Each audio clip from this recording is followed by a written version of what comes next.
कहने लगे, कन्हैया तूने गाय के बछड़े की हत्या कर भांडेर बन का है, बहुत भांडेर प्यारा बन। हो गया, तुझे सभी तीर्थों का स्नान करना होगा। तो ठाकुर जी ने सभी तीर्थों को यहीं पे बुलाया भांडीर वन में। मंदिर के सामने कुआं है, उसे अपनी बंसी से प्रकट किया, उसमें विराजमान हुए। तो सभी तीर्थों ने अपना रूप करके भगवान को स्नान कराया। जब भगवान की शुद्धि हुई थी तो इस कुएं में सभी तीर्थों का जल है। बैठ जाइए आप सब, बैठ के सुन लो, क्या परेशानी है, बैठ जाइए ना।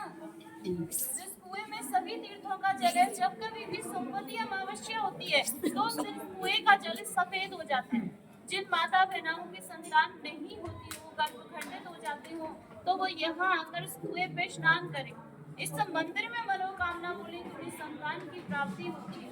दूसरी लीला है राधा कृष्ण के विवाह की, जो बहुत से भक्तों को नहीं पता राधा कृष्ण की शादी हुई।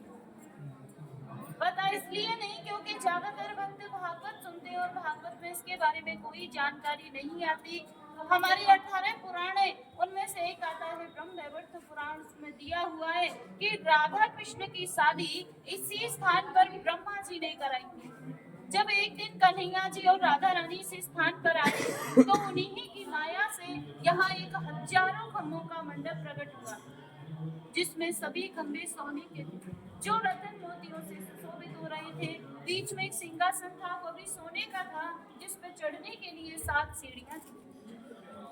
तो राजा उस सिंहासन पर विराजमान हुए, तभी ब्रह्मलोक से ब्रह्मा जी आते और अपने कमंडल में से जल लेके राधा रानी के श्री चरण कमलों को धोते और उनसे उनके चरणों की भक्ति का वरदान प्राप्त करते। फिर पूरी वैदिक रीति से उन दोनों का विवाह कराते। तो विवाह में जैसे ही वेद मंत्रों का उच्चारण शुरू किया तो उसकी ध्वनि आकाश में गूंजने लगी। ध्वनि सुन के सभी देवी देवता आ गए और देखकर बड़े प्रसन्न हुए कि आज तो ठाकुर जी का विवाह हो रहा है। पुष्प वर्षा करने लगे उनके ऊपर। विवाह में सारी रीतियां हुई थी, जैसे वेद मंत्रों की, हवन की, फेराओं की। तो लास्ट में विधि होती है मांग में सिंदूर भरने की। जब तक सिंदूर नहीं भरा जाता शादी मान्य नहीं होती। तो जब ब्रह्मा जी ने कान्हा जी के हाथों से राधा रानी की मांग में सिंदूर भरवाया तो यहाँ पे उसी छवि के दर्शन है। यहाँ ठाकुर जी राधा रानी की मांग में सिंदूर भरते हुए, हाथ देखो ठाकुर जी का राधा रानी के सिर के ऊपर है, चुटकी बनी हुई है हाथ में इस तरीके से। ये पूरे विश्व का एक ही मंदिर है जो भगवान के ऐसे अद्भुत शादी के दर्शन भांडीर वन में होते हैं। नहीं तो जहाँ भी दर्शन करोगे बंसी बजाते हुए करोगे। यहाँ ठाकुर जी के हाथ में बंसी नहीं है, सिंदूर है मांग भरते हुए।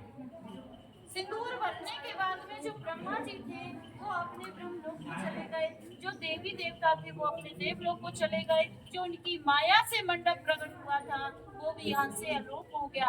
राधा कृष्ण दोनों अकेले रहे। तीसरी लीला है, एक दिन राधे कृष्ण भांडीर वन में भ्रमण कर रहे थे तो कन्हैया जी कहने लगे, हे राधे ये हमारा तुम्हारा निकुंज वन है, हमारी तुम्हारी कुंजों की लीला हुई है, इसलिए आज इस वन को प्रसन्न होकर वरदान देता हूँ, जो भक्त यहाँ आएगा और इस कुएं पे आचमन करेगा तो उसे 14 अवतार के दर्शनों का फल प्राप्त होगा।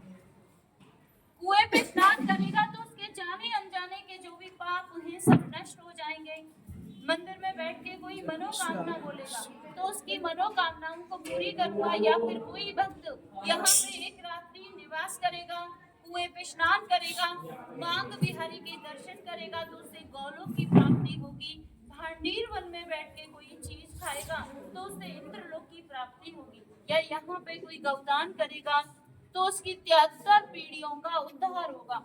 इतना सुनने के बाद राधा रानी घबरा गई और बोली, हे प्रभु आपने इतने वरदान दे दिए, इतना होने पे तो यहाँ भक्तों की इतनी भीड़ हो जाएगी, 24 घंटे भक्त रहेंगे, हमारे तुम्हारे मिलने में बाधा पड़ जाएगी प्रभु। तो ठाकुर जी बोले, हे राधे गोप नियम, ये मेरा गुप्त स्थान है, यहाँ पे हर कोई नहीं आ सकता। जिसके ऊपर मेरी विशेष कृपा होगी वही भक्त यहाँ आ सकता है, अन्यथा हर किसी को मैं यहाँ आने नहीं दूंगा।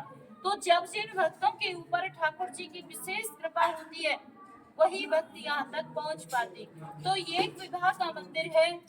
तो यहाँ पर राधा रानी के कन्यादान का दान होता है। कन्यादान में साड़ी श्रृंगार का सामान राधा रानी को भेंट किया जाता है। जो भक्त पहली बार आते जैसे पता नहीं है नहीं लेके आ पाते तो उसकी